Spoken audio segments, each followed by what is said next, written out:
नमस्कार दोस्तों, स्वागत है आपका आज के मुख्य समाचारों में। जी हां दोस्तों, आपको यहां पर देखने को मिलेंगी सुबह से लेकर शाम तक की तमाम बड़ी खबरें मुख्य समाचार ब्रेकिंग न्यूज अपडेट्स के रूप में। तो चलिए दोस्तों, जान लेते हैं आज की पहली खबर। अरविंद केजरीवाल नई दिल्ली, आतिशी कालकाजी से चुनाव लड़ेगी। सभी 70 सीटों पर आम आदमी पार्टी ने कैंडिडेट घोषित कर दिए। 26 विधायकों के टिकट काटे, 4 की सीट बदली। जी हां दोस्तों, दिल्ली विधानसभा चुनाव के लिए आम आदमी पार्टी की चौथी और आखिरी लिस्ट आ गई है। इसमें 38 नाम है। पूर्व मुख्यमंत्री अरविंद केजरीवाल नई दिल्ली से चुनाव लड़ेंगे। सीएम आतिशी को कालकाजी से उम्मीदवार बनाया गया है। वहीं दोस्तों, सौरभ भारद्वाज ग्रेटर कैलाश, सत्येंद्र जैन शकूर बस्ती से चुनाव लड़ेंगे। आम आदमी पार्टी ने 21 नवंबर से 15 दिसंबर के बीच यानी कि कुल 25 दिनों में कुल मिलाकर 4 लिस्ट में 70 प्रत्याशियों के नाम घोषित किए गए हैं। दोस्तों, इस बार 26 मौजूदा विधायकों के टिकट काट दिए गए हैं। 4 विधायकों की सीट बदली गई है। चलिए जान लेते हैं अगली बड़ी खबर। बंगाल के मंत्री बोले, हम बहुसंख्यक बनेंगे, न्याय के लिए मोमबत्ती नहीं जलानी पड़ेगी। बीजेपी बोली, ये सरिया कानून की तरफ इशारा। जी हां दोस्तों, पश्चिम बंगाल में ममता सरकार के मंत्री फिरहाद हकीम के एक बयान पर विवाद हो गया है। दरअसल दोस्तों, एक कार्यक्रम को संबोधित करते हुए फिरहाद ने कहा कि आज मुस्लिम भले ही अल्पसंख्यक हो, लेकिन समय आएगा जब हम भी बहुसंख्यक होंगे, हमें न्याय के लिए मोमबत्ती नहीं जलानी पड़ेगी। फिरहाद के इस बयान पर भाजपा ने आपत्ति जताई है। भाजपा के IT सेल प्रभारी अमित मालवीय ने हकीम के बयान की आलोचना की। चलिए दोस्तों, जान लेते हैं अगली खबर। प्रियंका गांधी बोली, मोदी के भाषण ने बोर कर दिया, कुछ भी नया नहीं था। नड्डा हाथ मल रहे थे, जैसे प्रधानमंत्री ने देखा तो सुनने की एक्टिंग करने लगे। जी हां दोस्तों, प्रधानमंत्री मोदी ने शनिवार को लोकसभा में संविधान पर चर्चा की। अपने भाषण में उन्होंने कांग्रेस पर निशाना साधा। शाम को कांग्रेस सांसद प्रियंका गांधी वाड्रा ने प्रधानमंत्री मोदी के भाषण को बोरिंग बताया। प्रियंका गांधी का कहना था कि प्रधानमंत्री ने कुछ भी नया या फिर रचनात्मक नहीं कहा, उन्होंने मुझे बोर कर दिया। दशकों बाद मुझे एहसास हुआ है कि मैं स्कूल के मैथ्स के डबल पीरियड में बैठी हूं। प्रियंका गांधी बोली कि नड्डा जी भी हाथ मल रहे थे, प्रधानमंत्री ने उनको देखा तो वे ऐसी एक्टिंग करने लगे कि वे भी उन्हें सुन रहे हैं। अमित शाह जी अपना सिर छू रहे थे। पीछे बैठे पीयूष गोयल जी ऐसे लग रहे थे कि वे सोने वाले हैं। चलिए दोस्तों, जान लेते हैं अगली खबर। महाराष्ट्र मंत्रिमंडल विस्तार से पहले शिवसेना में नाराजगी, डिप्टी लीडर नरेंद्र भोडेकर ने दे दिया इस्तीफा। जी हां दोस्तों, शिवसेना के विदर्भ समन्वयक और उपनेता नरेंद्र भोडेकर ने अपने पदों से इस्तीफा दे दिया है। उन्होंने इस संबंध में मुख्यमंत्री एकनाथ शिंदे को एक चिट्ठी लिखी, जिसमें उन्होंने इस्तीफे की जानकारी दी। भोडेकर महाराष्ट्र विधानसभा में भंडारा से विधायक के रूप में चुने गए थे। दरअसल दोस्तों, भोडेकर के इस्तीफे देने के पीछे मुख्य कारण उन्हें नई कैबिनेट में शामिल न किया जाना माना जा रहा है। चलिए दोस्तों, जान लेते हैं अगली खबर। बांग्लादेश के हिंदू मंदिर पर हमले के आरोप में 4 हुए गिरफ्तार। 170 लोगों पर दर्ज हुआ था मामला। सोशल मीडिया पोस्ट के बाद भड़की थी हिंसा। जी हां दोस्तों, बांग्लादेश में जांच एजेंसियों ने हिंदू मंदिरों और घरों पर हमले के आरोप में 4 लोगों को गिरफ्तार किया है। इन लोगों पर उत्तरी जिले सुनामगंज में एक मंदिर और हिंदुओं के घरों व दुकानों में तोड़फोड़ करने का आरोप था। पुलिस ने इस मामले में 13 नामजद और 170 अज्ञात लोगों के खिलाफ मामला दर्ज किया है। सुनामगंज जिले में 3 दिसंबर को एक फेसबुक पोस्ट के बाद इलाके में तनाव फैल गया था। हालांकि विवाद के बाद पोस्ट को डिलीट कर दिया गया था, लेकिन उसके स्क्रीनशॉट्स सोशल मीडिया पर वायरल हो गए थे, जिसके बाद क्षेत्र में हिंसा फैल गई थी। चलिए दोस्तों, जान लेते हैं अगली खबर। One nation one election bill सोमवार को पेश नहीं होगा, लोकसभा की रिवाइज्ड लिस्ट से नाम हटाया। शीतकालीन सत्र का 20 सितंबर को आखिरी दिन। जी हां दोस्तों, one nation one election bill Lok Sabha में सोमवार यानी कि 16 दिसंबर को पेश नहीं किया जाएगा। इससे जुड़े दोनों बिलों को लोकसभा की रिवाइज्ड लिस्ट से हटा लिया गया है। इससे पहले 13 दिसंबर के कैलेंडर में कहा गया था कि सोमवार को बिल लोकसभा में रखा जाएगा। सूत्रों के अनुसार अब फाइनेंशियल बिजनेस के पूरा होने के बाद बिल सदन में पेश किया जाएगा। हालांकि सरकार बिल को आखिरी समय में भी लोकसभा स्पीकर की परमिशन के बाद सप्लीमेंट्री लिस्टिंग के जरिए सदन में पेश कर सकती है। कैबिनेट ने 12 दिसंबर को बिल की मंजूरी दी थी। चलिए दोस्तों, जान लेते हैं इसके बाद अगली बड़ी खबर। किसान आंदोलन में ढल्लेवाल का 20 दिन से आमरण अनशन है जारी। हालत हो गई है गंभीर, केंद्रीय अफसर मिलने पहुंचे। कल मोदी ने अमित शाह, शिवराज सिंह के साथ मीटिंग भी की थी। जी हां दोस्तों, शंभू और खनौरी बॉर्डर पर चल रहे किसान आंदोलन में 20 दिन से आमरण अनशन कर रहे किसान नेता जगजीत ढल्लेवाल से रविवार को केंद्रीय गृह निर्देशक मयंक मिश्रा ने मुलाकात की। पंजाब के DGP गौरव यादव के साथ वे खनौरी बॉर्डर पहुंचे। मीटिंग के बाद मिश्रा ने कहा कि उन्होंने किसानों की मांगों के बारे में जानकारी ली है। उन्होंने केंद्र की तरफ से वार्ता के प्रस्ताव से इनकार कर दिया। सुप्रीम कोर्ट ने ढल्लेवाल की डॉक्टरी मदद के आदेश दिए थे। वहीं दोस्तों, गत शनिवार को प्रधानमंत्री नरेंद्र मोदी, गृह मंत्री अमित शाह और कृषि मंत्री शिवराज सिंह चौहान ने मीटिंग की थी। इसमें प्रधानमंत्री मोदी को किसान आंदोलन की जानकारी दी गई। बैठक में भाजपा अध्यक्ष JP नड्डा और केंद्रीय मंत्री पीयूष गोयल भी शामिल थे। चलिए दोस्तों जान लेते हैं अगली खबर। ईवीएम का रोना बंद कर चुनाव नतीजों को कबूल करे, उमर अब्दुल्ला ने दी कांग्रेस को नसीहत। जी हां दोस्तों, इंडिया ब्लॉक के एक महत्वपूर्ण सहयोगी ने कांग्रेस की लाइन से खुद को अलग कर लिया है। दरअसल दोस्तों, जम्मू कश्मीर के मुख्यमंत्री और नेशनल कॉन्फ्रेंस के उपाध्यक्ष उमर अब्दुल्ला ने इलेक्ट्रॉनिक वोटिंग मशीन पर कांग्रेस पार्टी की आपत्ति को सिरे से खारिज कर दिया। उन्होंने न्यूज एजेंसी पीटीआई के साथ बातचीत में कहा कि जब उसी ईवीएम से आपके 100 से अधिक सांसद चुनकर आते हैं तो आप इसे अपनी पार्टी की जीत के रूप में सेलिब्रेट करते हैं, तो आप कुछ महीनों बाद पलट कर यह नहीं कह सकते कि हमें ईवीएम से वोटिंग पसंद नहीं है, क्योंकि अब चुनाव परिणाम वैसे नहीं आ रहे हैं जैसा हम चाहते हैं। चलिए दोस्तों जान लेते हैं अगली खबर। महाराष्ट्र में 33 कैबिनेट, 6 राज्य मंत्रियों की शपथ। फडणवीस सरकार में 2 डिप्टी सीएम समेत 42 मंत्री, इनमें 1 मुस्लिम, 4 महिलाएं और 1 सीट रही खाली। जी हां दोस्तों, महाराष्ट्र में विधानसभा चुनाव रिजल्ट के 23वें दिन रविवार को नागपुर में मंत्रिमंडल का विस्तार हुआ। फडणवीस सरकार में 33 कैबिनेट और 6 राज्य मंत्रियों ने शपथ ली। सीएम और 2 डिप्टी सीएम समेत यह संख्या 42 हो गई है। कैबिनेट में कुल 43 मंत्री शपथ ले सकते हैं। वहीं दोस्तों 1 सीट खाली रखी गई है। चलिए दोस्तों जान लेते हैं अगली खबर। मणिशंकर अय्यर बोले, गांधी परिवार ने मेरा करियर बर्बाद किया। 10 साल में सोनिया गांधी और राहुल गांधी से एक बार मिला। प्रणब मुखर्जी प्रधानमंत्री होते तो 2014 नहीं हारते। जी हां दोस्तों, कांग्रेस के वरिष्ठ नेता मणिशंकर अय्यर ने खुलासा किया है कि पिछले 10 सालों में उन्हें सोनिया गांधी से सिर्फ एक बार मिलने का मौका मिला। उन्होंने कहा कि गांधी परिवार ने ही मेरा पॉलिटिकल करियर बनाया है और बर्बाद भी किया है, लेकिन वह कभी भाजपा में शामिल नहीं होंगे। न्यूज एजेंसी पीटीआई को दिए इंटरव्यू में अय्यर ने 2 किस्से बताए। एक बार राहुल गांधी को शुभकामनाएं भिजवाने के लिए उन्हें प्रियंका गांधी को फोन करना पड़ा था। साथ ही एक बार उन्होंने सोनिया गांधी को मेरी क्रिसमस की शुभकामनाएं दी तो मैडम ने कहा कि मैं क्रिश्चियन नहीं हूं। चलिए दोस्तों जान लेते हैं अगली खबर। शेख हसीना पर लोगों को जबरन गायब करने का लगा आरोप। एक्शन बटालियन का इस्तेमाल कर लोगों को यातनाएं दी, ऐसे 3500 मामले। जी हां दोस्तों, बांग्लादेश की पूर्व प्रधानमंत्री शेख हसीना पर देश में जबरन लोगों को गायब करने का आरोप लगा है। अंतरिम सरकार के जांच आयोग ने अपनी एक रिपोर्ट में कहा कि पूर्व प्रधानमंत्री शेख हसीना जबरन गुमशुदगी की घटनाओं में शामिल रही। आयोग की रिपोर्ट के मुताबिक जबरन गुमशुदगी के ऐसे 3500 मामले हैं जिनमें हसीना शामिल थी। इसे लेकर बांग्लादेश के प्रधानमंत्री कार्यालय ने शनिवार को बयान भी जारी किया है। दरअसल दोस्तों, हसीना के अलावा उनके defence adviser Tariq Ahmed Siddiqui, telecommunication के पूर्व डायरेक्टर जियाउल अहसान और कई पुलिस अधिकारी भी शामिल थे। चलिए दोस्तों जान लेते हैं अगली खबर। बगदलपुर पहुंचे अमित शाह, बस्तर ओलंपिक में हुए शामिल। रायपुर में कहा 31 मार्च 2026 से पहले करेंगे नक्सलवाद का खात्मा, शस्त्र छोड़कर विकास के रास्ते पर आइए। जी हां दोस्तों, केंद्रीय गृह मंत्री अमित शाह जगदलपुर पहुंच गए हैं। यहां वे बस्तर ओलंपिक्स के समापन में शामिल हुए। इससे पहले रायपुर में राष्ट्रपति पुलिस कलर अवार्ड कार्यक्रम में कहा कि हम सब मिलकर छत्तीसगढ़ को 31 मार्च 2026 तक नक्सल मुक्त करेंगे। जैसे ही छत्तीसगढ़ नक्सलवाद से मुक्त हो जाएगा, देश भर में नक्सलवाद का खात्मा भी हो जाएगा। चलिए दोस्तों जान लेते हैं अगली खबर। 2 मिनट में बनने वाली मैगी पर महंगाई की पड़ गई है मार। 1 जनवरी से हो सकती है महंगी, स्विट्जरलैंड के इस फैसले का पड़ेगा असर। जी हां दोस्तों, 2 मिनट में बनने वाली मैगी अब महंगी हो सकती है। अगले साल जनवरी से मैगी की कीमत बढ़ सकती है। दरअसल दोस्तों, मैगी की कीमत में यह तेजी भारत सिंगापुर के बीच रिश्तों में आई उस खटास के बाद आई है। दरअसल दोस्तों, स्विट्जरलैंड ने भारत के साथ 1994 में हुए double taxation avoidance agreement DTAA किया था, जिसके तहत मोस्ट फेवर्ड नेशंस यानी कि MFN क्लोज को 1 जनवरी 2025 से सस्पेंड करने का फैसला किया गया है। दोस्तों आपको बता दें, इससे पहले साल 2022 में भी मैगी की कीमत में 2 रुपए की बढ़ोतरी कर दी गई थी। ऐसा होने पर 2 मिनट में बनने वाली आपकी मैगी अब और ज्यादा महंगी हो सकती है। चलिए दोस्तों जान लेते हैं अगली खबर। नीरज की Olympic Jersey world athletics heritage collection में शामिल। पेरिस में सिल्वर मेडल जीता, टोक्यो ओलंपिक्स में गोल्ड अपने नाम किया था। जी दोस्तों, भारतीय जेवलिन थ्रोअर नीरज चोपड़ा की पेरिस ओलंपिक वाली Jersey world athletics heritage collection में शामिल की गई है। टोक्यो ओलंपिक के गोल्ड मेडलिस्ट नीरज ने अगस्त में खत्म हुए पेरिस ओलंपिक गेम्स में सिल्वर मेडल जीता था। उन्होंने 89.45 मीटर का सीजन बेस्ट थ्रो किया था। वहीं पाकिस्तान के अरशद नदीम ने 92.97 मीटर थ्रो के साथ गोल्ड मेडल जीता था। नीरज ने 2020 के टोक्यो ओलंपिक में गोल्ड मेडल अपने नाम किया था। दोस्तों, लगातार 2 ओलंपिक में मेडल जीतने वाले वे भारत के तीसरे खिलाड़ी हैं। नीरज चोपड़ा से पहले पहलवान सुशील कुमार और बैडमिंटन खिलाड़ी PV सिद्धू ने लगातार 2 ओलंपिक में मेडल जीते थे। चलिए दोस्तों जान लेते हैं अगली बड़ी खबर। जसप्रीत बुमराह ने रच दिया इतिहास, कपिल देव का महारिकॉर्ड तोड़ मचाई हलचल, विश्व क्रिकेट हुआ नतमस्तक।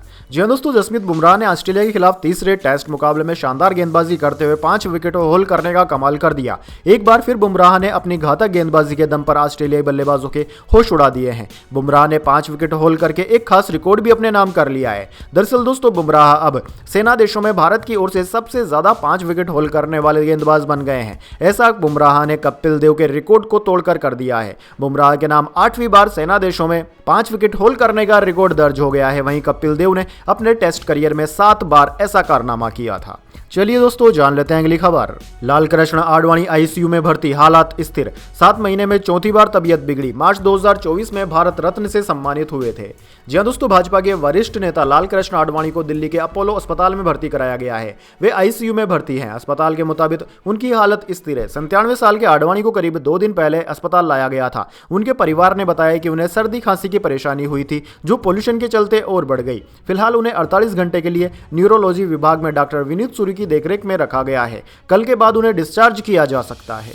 चलिए दोस्तों जान लेते हैं अगली खबर। यूपी में ठंड का 20 साल का रिकॉर्ड टूटा। ओडिशा में तापमान -10 डिग्री। एमपी राजस्थान के 4 शहरों में 2 डिग्री से नीचे। जी हां दोस्तों, उत्तर भारत के राज्यों में तेज ठंड का दौर जारी है। उत्तर प्रदेश में 20 साल बाद दिसंबर के दूसरे ही हफ्ते में कोल्ड वेव चल रही है। अमूमन यहां तीसरे या चौथे हफ्ते में शीतलहर चलती है। तेज सर्दी के कारण शनिवार को चित्रकूट के एक किसान की मौत भी हो गई। ओडिशा में भी ठंड और कोल्ड वेव के कारण मयूरगंज में तापमान -10 डिग्री तक पहुंच गया है। यहाँ पेड़ के पत्तों पर ओस की बूंदें जमने लगी। वहीं दोस्तों मध्य प्रदेश में सबसे कम तापमान शहडोल में 1.5 डिग्री दर्ज किया गया। भोपाल में भी रात का पारा 4 डिग्री से कम पहुंच गया। भारतीय मौसम विज्ञान विभाग ने कहा कि दिसंबर में 10 साल में दूसरी बार इतना कम पारा दर्ज किया गया है। राजस्थान की बात करें तो राजस्थान के 11 शहरों में सीजन का सबसे कम तापमान दर्ज किया गया। एमपी और राजस्थान के कुल 15 शहरों में शनिवार को तापमान 4 डिग्री से नीचे रिकॉर्ड किया गया है। भारतीय मौसम विज्ञान विभाग का कहना है कि इन राज्यों में 2 से 3 दिन तक ठंड का दौर जारी रहेगा। रविवार को बिहार, हरियाणा समेत 14 राज्यों में कोल्ड वेव का अलर्ट भी जारी किया गया था। चलिए दोस्तों जान लेते हैं अगली बड़ी खबर। अलवर से लुटेरी दुल्हन हुई गिरफ्तार। अब तक कर चुकी है 5 शादियां। जी हां दोस्तों, राजस्थान के अलवर के कटुमर थाना पुलिस ने एक लुटेरी दुल्हन व उसके पति को गिरफ्तार किया है। अभी तक की जांच पड़ताल में महिला द्वारा 5 अलग अलग लोगों से शादी करने की बात सामने आई है। शातिर महिला व उसका पति लोगों को पहले अपने जाल में फंसाता था, फिर महिला की उससे शादी कराता था। इसके बाद घर में लूटपाट करके महिला फरार हो जाती थी। कटमल थाना पुलिस ने बताया कि धर्मवीर पुत्र मोहन मीणा निवासी पंगोरा थाना लखनपुर जिला भरतपुर ने कटुम्बर थाने में 8 अगस्त 2024 को मामला दर्ज कराया था, जिसमें उसने कहा कि कटुम्बर थाना क्षेत्र के ग्राम रेटी निवासी वीरेंद्र मीणा से उसकी मुलाकात हुई थी। उसके साथ रिलेशनशिप में रहने वाली एक महिला से उसकी शादी हुई थी, जो कि बाद में पैसे लेकर भाग गई। चलिए दोस्तों जान लेते हैं इसके बाद अगली बड़ी खबर। लेकिन उससे पहले मेरी आपसे एक छोटी सी रिक्वेस्ट है, अगर दोस्तों आपको अभी तक हमारी न्यूज़ पसंद आई है तो इसे एक छोटा सा लाइक जरूर दे दीजिए, और अगर आपको पसंद नहीं आई है तो बेशक आप डिसलाइक भी कर सकते हैं। लेकिन दोस्तों लाइक और डिसलाइक जरूर कीजिए, क्योंकि दोस्तों यही हमारी मेहनत का फल होता है और इसी से हमें पता चलता है कि आपको हमारी वीडियोज़ पसंद आ रही है या नहीं। तो चलिए दोस्तों जान लेते हैं अगली खबर। इस हफ्ते सोना हुआ महंगा, चांदी में रही गिरावट। सोना 735 रुपए बढ़कर 76,922 रुपए पर पहुंचा। चांदी 88,976 रुपए प्रति किलोग्राम पर। जी हां दोस्तों, इस हफ्ते सोने और चांदी की कीमतों में बढ़त देखने को मिली है। IBGA की वेबसाइट के अनुसार पिछले 7 दिनों में सोने की कीमत 735 रुपए बढ़ गई है। इस तरीके से सोना 76,187 रुपए पर पहुंच गया है, जो कि पहले 76,922 रुपए पर था। दूसरी ओर चांदी की बात करें तो चांदी की कीमत में इस दौरान गिरावट आई है। पिछले शनिवार को चांदी 90,820 रुपए की थी, जो कि अब 88,976 रुपए प्रति किलोग्राम पर आ गई है। यानी कि दोस्तों चांदी की कीमत 1,844 रुपए घट गई है। चलिए दोस्तों जान लेते हैं अगली खबर। 16 जनवरी को तिमाही नतीजे घोषित करेगी इन्फोसिस। दूसरी तिमाही में इन्फोसिस को 6,506 करोड़ का मुनाफा हुआ था। प्रति शेयर 21 रुपए डिविडेंड भी दिया था। यह दोस्तों आईटी कंपनी इन्फोसिस लिमिटेड 31 दिसंबर 2024 को समाप्त तिमाही के लिए 16 जनवरी को नतीजों की घोषणा करेगी। शुक्रवार को कंपनी ने इसकी जानकारी दी। इन्फोसिस ने कहा कि बोर्ड मीटिंग 15 और 16 जनवरी को होगी। इन्फोसिस के शेयर शुक्रवार को 0.60% की तेजी के साथ 1999 रुपए पर बंद हुए। बीते एक महीने में शेयर करीब 10% चढ़ा है। वहीं 6 महीने में शेयर ने 33% और इस साल कुल मिलाकर 29% का रिटर्न दिया है। चलिए दोस्तों जान लेते हैं अगली खबर। ईरान में हिजाब नहीं पहनने पर महिला सिंगर हुई गिरफ्तार। कॉन्सर्ट का वीडियो यूट्यूब पर अपलोड किया था। 2 साथी म्यूजिशियन भी हो गए अरेस्ट। जी हाँ दोस्तों, ईरान में एक ऑनलाइन कॉन्सर्ट के दौरान हिजाब नहीं पहनने के आरोप में महिला सिंगर को गिरफ्तार कर लिया गया। महिला सिंगर का नाम परस्तु अहमदी है। महिला ने बुधवार 11 दिसंबर को यूट्यूब पर कॉन्सर्ट का वीडियो अपलोड किया था। इस वीडियो में अहमदी स्लीवलेस ड्रेस पहनकर गाना गा रही थी। वीडियो अपलोड होने के बाद गुरुवार को एक कोर्ट में अहमदी के खिलाफ केस दर्ज किया गया था। इसके बाद शनिवार को परस्तु अहमदी को गिरफ्तार कर लिया गया। चलिए दोस्तों जान लेते हैं अगली खबर। कंगना ने बताया एक्टर्स से क्यों मिलते हैं प्रधानमंत्री। एक्ट्रेस बोली फिल्म इंडस्ट्री अनाथ है, इसे गाइडेंस की काफी जरूरत है। जी दोस्तों, बॉलीवुड एक्ट्रेस और बीजेपी सांसद कंगना रनावत ने हाल ही में प्रधानमंत्री मोदी के बॉलीवुड सेलेब से मिलने और इंडस्ट्री के लोगों से टच में रहने के बारे में बताया। इस दौरान अभिनेत्री ने कहा कि मुझे लगता है कि हमारी जो फिल्म इंडस्ट्री है उसे गाइडेंस की काफी जरूरत है। प्रधानमंत्री जी इंडस्ट्री के लोगों से मिलकर उन्हें गाइड करते हैं। चलिए दोस्तों, जान लेते हैं अगली बड़ी खबर। ट्रंप की लाइब्रेरी को $15 मिलियन देगा एबीसी न्यूज। चैनल के एंकर ने रेप का दोषी बताया था, अब वकील की फीस भी भरनी होगी।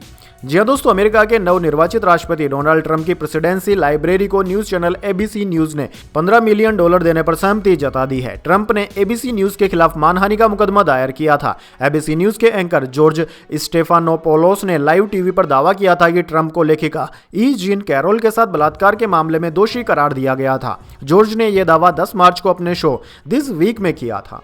चलिए दोस्तों, जान लेते हैं इसके बाद अगली बड़ी खबर। गाबा टेस्ट ऑस्ट्रेलिया पहली पारी में 400 के पार। हेड और स्मिथ ने शतकीय पारियां खेली, बुमराह ने 5 विकेट झटके। जी दोस्तों, ऑस्ट्रेलिया ने गाबा टेस्ट में भारत के खिलाफ मजबूत शुरुआत की है। टीम ने मुकाबले के दूसरे दिन रविवार को अपनी पहली पारी में 7 विकेट पर 405 रन बना लिए हैं। स्टंप्स पर विकेटकीपर एलेक्स केरी 45 और मिचेल स्टोक 20 रन पर नाबाद लौटे। ब्रिस्बेन के द गाबा मैदान पर खेले जा रहे इस मुकाबले में होस्ट टीम ने 28 रन बिना किसी नुकसान के स्कोर से खेलना शुरू किया था। ऑस्ट्रेलियाई टीम की ओर से स्टीव स्मिथ ने 101 और ट्रेविस हेड ने 152 रन की शतकीय पारियां खेली। चलिए दोस्तों, जान लेते हैं अगली बड़ी खबर। कॉमेडियन सुनील पाल को किडनैप करने वाले का हुआ एनकाउंटर। मेरठ में दरोगा की पिस्टल छीनकर गाड़ी से कूदा, पुलिस ने पैर में गोली मारी। जी हां दोस्तों, कॉमेडियन सुनील पाल और एक्टर मुश्ताक खान किडनैप मामले में गिरफ्तार अर्जुन कर्णवाल ने रविवार को पुलिस हिरासत से भागने की कोशिश की। मेडिकल चेकअप के लिए ले जाते समय वह दरोगा की पिस्टल छीनकर गाड़ी से कूद गया और पुलिस पर फायरिंग कर दी। क्रॉस फायरिंग में उसके पैर में गोली लगी। अर्जुन को पुलिस ने शनिवार रात पकड़ा था। उसके पास से किडनैप में इस्तेमाल की गई स्कॉर्पियो कार, 2 लाख रुपए और फिरौती में इस्तेमाल किया गया मोबाइल फोन भी मिला है। चलिए दोस्तों, जान लेते हैं अगली खबर। हेलीकॉप्टर से जयपुर जोधपुर पहुंचाए गए हार्ट, किडनी और फेफड़े। ब्रेन डेड युवक के 8 अंग डोनेट किए, बचाई 3 जिंदगियां, झगड़े में लगी थी चोट।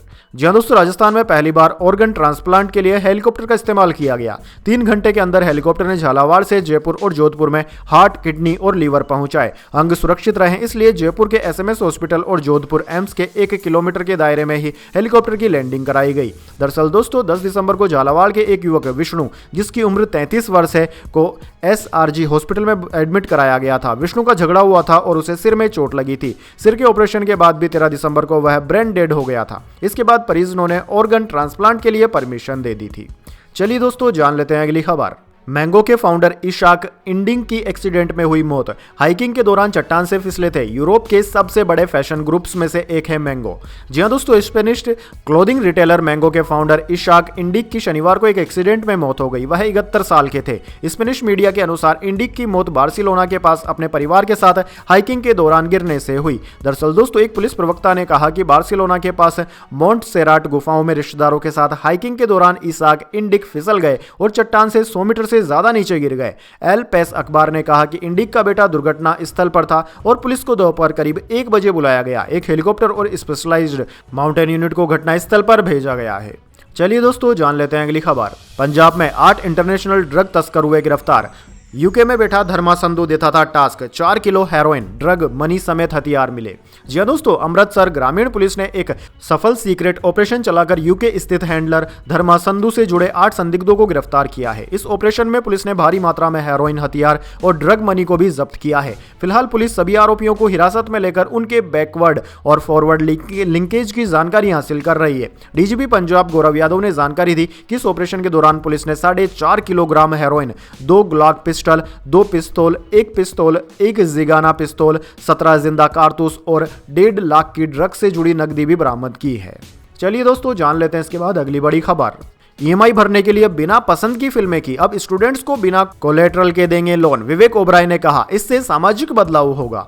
जी हां दोस्तों, विवेक ओबराय ने कई फिल्मों में काम किया, लेकिन उनका बॉलीवुड करियर उस मुकाम तक नहीं पहुंचा जिसकी उम्मीद थी। इसके बाद विवेक ने फिल्मों के बजाय अपना ध्यान बिजनेस पर लगाया और वो इसमें काफी सक्सेसफुल है। उनकी कंपनी 0 इंटरेस्ट पेमेंट प्लान लाने की योजना बना रही है, जो स्टूडेंट और उनकी फैमिली के लिए फायदेमंद साबित होगा। जबकि एक समय ऐसा था जब विवेक ओबराय को ईएमआई भरने के लिए ऐसी फिल्में भी करनी पड़ी पड़ी थी जो उन्हें पसंद नहीं थी। हाल ही में एक इंटरव्यू के दौरान विवेक ओबराय ने एजुकेशन फाइनेंसिंग स्टार्टअप के बारे में चर्चा की। उन्होंने कहा कि मेरी कंपनी स्टूडेंट को बिना कोलेटरल यानी कि बगैर कुछ गिरवी रखे लोन देगी, जिससे वे अपना भविष्य सुधार सकें। मेरी कंपनी ने 12,000 से अधिक स्कूलों, कॉलेजों और यूनिवर्सिटीज के साथ पार्टनरशिप की है। कंपनी के पास 45 लाख छात्रों का डेटा भी है। तो दोस्तों यह थी आज की तमाम बड़ी खबरें। इसके बाद दोस्तों बारी आती है आज के माइंड क्यूज क्वेश्चन की। जी हाँ दोस्तों, एक आसान से सवाल का जवाब देकर आप जीत सकते हैं एक सरप्राइज गिफ्ट हमारे यूट्यूब चैनल की ओर से। तो दोस्तों आज का सवाल आपकी स्क्रीन पर आ चुका है। कामाख्या देवी मंदिर कौन से राज्य में स्थित है? जी हाँ दोस्तों, अगर आप जानते हैं कामाख्या देवी का मंदिर कौन से राज्य में स्थित है तो जल्दी से आपका जवाब कमेंट बॉक्स में लिख दीजिए।